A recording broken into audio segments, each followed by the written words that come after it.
Thank you to Josh Sim, Callum Turner, Liam Grayson and Tom Mannion RL Tipster for becoming members of the Kinetic Rugby League channel. If you'd like to become a member, you can do for as little as £1 a month by clicking the join button below this video. Thank you very much for your support. Let's get on with the video. Kicking things off, we have Hull Kingston Rovers taking on Catalans Dragons. So the first thing with both these teams, they're both on great form. They've both won 4 in their last 5 appearances. One of those includes the Challenge Cup for both of these teams. The difference in opponents, so I'd say KR have been on the much tougher run. You look at the quality of opponents, Catalans are playing some of the bottom 3 teams, or that we associate as being part of the bottom 3, whereas Hull Kingston Rovers, they've faced some of the top teams in the competition so far. Now KR, they have been on that tough run, maybe not performing at their absolute best, but that's not to knock them. It's just any team that has to go on a run of tough games like that, it's going to wear on somebody at some point, but they've still been clinical with the kicking game, chasing well, working hard in the middle of the field. So it's not to knock them, it's just they've been on a very tough run and possibly getting stretched a little bit physically over the last couple of weeks, but they're still performing extremely well at the moment. Now Catalans, they have been improving in attack and in defence, and we're now seeing with the back-to-back performances against Wakefield and with Leigh at the weekend that they are now competing with teams in the midfield. That's something that even with the power rankings, I was saying that I wanted to see more competitive efforts against stronger opponents and not just the bottom 3 teams that aren't really, typically, aside from Huddersfield last weekend, or at the weekend, are now able to compete against midfield teams. Hull Kingston Rovers, they're great at pinning teams back in their own end. Catalans, they did struggle with that a couple times against Leigh. They're kind of stuck inside their own 20, 30, sometimes 10 for a couple tackles as well, even with the big guys like Pangai Jr. and Satai trying to carry the ball out their own end. Hull KR can pin teams back, and they do a great job of working the ball out their own end as well, whether it be through the carries or spreading the ball towards the edges and eating up the metres out wide. Now, another thing that they're great at as well is slowing down the ruck. Now, the more you can slow down the ruck, the easier it is to get your defensive line set.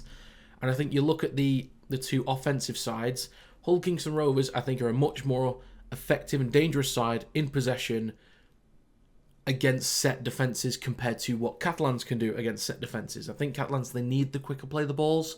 They need Kiri, they need Faj, they need Esporta Biche, who's doing a great job so far this season since he's come in, getting on the front foot against unset defensive lines. Whereas KR, of course, they like to be attacking unset defensive lines, but in terms of how accurate and how quick they spread the ball, it's easier for them to break down those set defensive lines.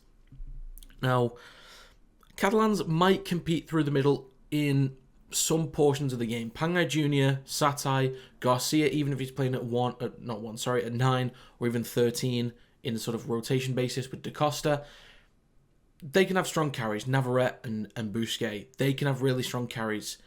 But I think it's just over 80 minutes, the way that Hull KR just kind of rise to the occasion. So even if Catalans do put in a good fight, initially, maybe the first half an hour, maybe the first entirety of the first half, as the game goes on, that's when Catalans will start to wear down, and all the moments in execution that KR are just better at than Catalans, in terms of the kicking game, the kick chase, and as I said earlier, pinning teams back, that I think will just wear down the Dragons. And I think Catalans will put in a good fight, because when the draw was initially done, I think people, well, at least myself anyway, assumed that this was a walkover. It's now good to see that Catalans have improved, and I think they will pose plenty of questions for the Robins.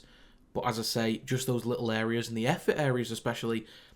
And the Catalans, final thing as well, Catalans Dragons, they've got some big game players in there, and Luke Keary is one of them. Played in NRL Grand Finals. I believe he's played in Origins as well. I'm not 100% sure on that one, but he's played in plenty of big games. But with KR now, they've been to at least 3, or prior to this, 2 Challenge Cup semi-finals, a Challenge Cup final, playoffs, playoff semi, playoff grand final. So they've had plenty of big games in recent years that those guys are ready for the big moments, and they are performing better at the moment. So I'm going to go with Hull Kingston Rovers 26, Catalans Dragons 16. Finally for this week, we have the Leigh Leopards taking on the Warrington Wolves. Now, of course, the main struggle for Warrington are just the lack of regular spine players, missing Sneed, missing Walker, missing Williams. Now, one thing that was at least a positive for Warrington is that we looked more effective in possession than I expected us to. Especially down the left-hand side with Lindup, Thulis, and then Ratchford, and sometimes Leyland onto that left-hand side. It looked more effective than I expected us to. So that's at least a positive sign, and if we go with that exact same team this week, we've at least had a game under our belt against such a tough opponent like Wigan, that we have an idea, and at least a positive idea of, we know this works, we can take it into this week. But with Leigh, I think they did a great job against Catalans turning the game around. They went down 12-0, but they didn't panic at all. They just got back in the grind, as I said in my Power Rankings video. They got back in the grind. It didn't faze them. They started winning the battle through the middle with the quicker play of the ball, slowing down Catalans, strong carries as well. Offengawi had a great debut. They carried the ball really well and won the battle through the middle, and they turned it around and started chipping away. Now, when Leigh got into the red zone against Catalans, he made it really uncomfortable for them. And throughout the season so far, when Leigh get into the red zone against teams, especially against teams that are a little bit uncomfortable on the edges, like Warrington at the moment, what they can do is they can stretch defences. So they can get the ball out wide to the centres, the wingers, and put it down in the corner. But they can start to make teams overplay. They over-scramble towards the edges, and then all it takes is a step from O'Brien, a step from Armstrong when he was available, a step from Lachlan Lamb especially, just attacking the edges, cuts inside, players are still scrambling across, and there's a gap that opens up just kind of left or right of the sticks. So that's something that Warrington need to look out for, given that they've been a little bit cautious, a little bit uncomfortable out wide, not keeping up with the pace of some quick attacks. Leigh are one of those teams that have a quick attack. It could be one of those. Leigh try and stretch it, Lamb cuts inside, and he's in, just left or right of the sticks. Now, Warrington's biggest threat will be Matt Duffy. There was a lot of complaints the weekend about his performance. There's a good chance he's going to be going side to side again. If he does that, it doesn't bother me, because if he's trying to do it on his own, first of all, that's not what he should be doing. But if he is trying to do it on his own, it's difficult to break down a defensive line by yourself unless you're Bevan French. And he's not Bevan French. He's still a quality player. Duffy will get his hands on the ball as much as possible. And he will have a lot more sideways movement than forwards. But I think Wire fans need to accept that without the stars in the spine, you just got to give Duffy a second to just try something. If it's not working, okay, it's not working. Leigh can have a tough defensive line at times. Now, I think Warrington can make this a tough game through the middle early on, once Musgrove is on, once Harrison is on, with Vaughan. Yates defensively is solid. I mean, Yates and Philbin don't make many metres in possession. I think they can compete through the middle in just some periods here and there when the biggest guys in Vaughan, Musgrove and Harrison are on. But I think the forward pack for Leigh now, the way they're performing at the moment, with Mulhern, with Offengawi in there, the way that Trout's been carrying the ball, he's not like the biggest looking forward, but he's getting decent carries. And some of the others in that forward pack as well are doing a good job. Liu through the middle and then Niu out the backfield as well. I think that's another case of, like I said, with KR versus Catalans, it'll just add up over 80 minutes. Warrington will compete in patches, but with the organisation and control that they can have with the spine that Leigh's got available, I think that will just add up. The kicking game, I think, will be lacking for Warrington again.